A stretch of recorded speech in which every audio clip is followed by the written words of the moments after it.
श्री स्वामी समर्थ. श्री गुरुदेव दत्त. आजच्या व्हिडिओमध्ये आपण श्रीपाद स्वामी कोण होते आणि त्यांचे स्वरूप काय आहे हे पाहणार आहोत. व्हिडिओ शेवटपर्यंत नक्की पहा.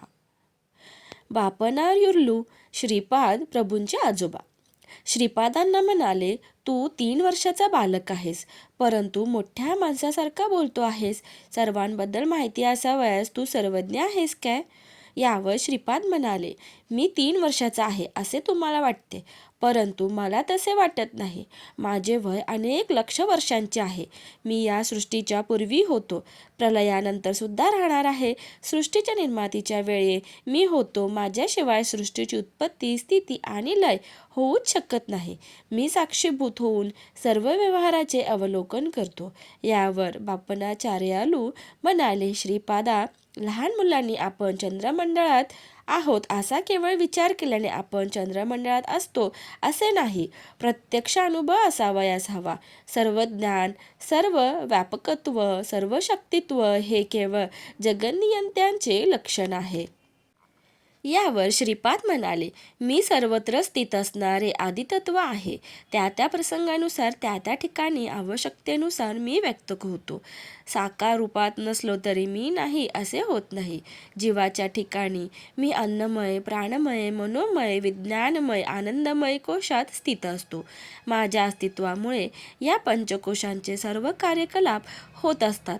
मी विशिष्ट कोशात आहे अशी अनुभूती तुला दिली तर त्या कोशात मी असल्याची जाणीव होते. मी तुला माझा अनुभव दिला नाही याचा अर्थ मी तेथे नाही असा मात्र होत नाही. मी सर्वव्यापी आहे. सर्व ज्ञान, विज्ञान माझ्या चरणाशी लीन आहेत. माझ्या केवळ संकल्पनेने ही सर्व सृष्टी निर्माण झाली. मी सर्व शक्तिमान आहे. यात आश्चर्य काय आहे? यावर अप्पळराज शर्मा म्हणाले, बाळा, बालपणापासून तू म्हणजे आम्हाला एक कोडे आहेस. तू पुन्हा पुन्हा मी दत्तप्रभू, मी दत्तप्रभू असे म्हणतोस. नृसिंह सरस्वती या नावाने पुन्हा एकदा अवतरित होईल असं म्हणतोस. लोक तर कावळे आहेत. पिठिकापुरम मधील ब्राह्मण तर नरकलोकातील लोखंडी कावळ्यांपेक्षा सुद्धा भयंकर आहेत. ते या सगळ्याला मनचांचल्य आणि बुद्धिभ्रष्टता असे म्हणतात. आपण ब्राह्मण आहोत. आपण विधियुक्त धर्मकर्माने आचरण करणे चांगले आहे. याखेरीज तुला देवाचा अंश असलेला अवतारी पुरुष आहे असे म्हणणे म्हणजे केवळ अहंकाराने म्हणतो आहोत असे ते मानतात. यावर श्रीपाद प्रभू म्हणाले, त्यात आपण सांगतात ते मी अमान्य करीत नाही, परंतु खरे ते सांगितले पाहिजे ना. पंचभूताकडून साक्ष देण्याची वेळ आल्यास मी दत्तप्रभू नाही असे सांगणे म्हणजे असत्य भाषणाचा दोष लागणार नाही का? नभमंडलातील सूर्याला तू सूर्य नाही असे म्हटल्याने तो सूर्य नाही असे होईल का?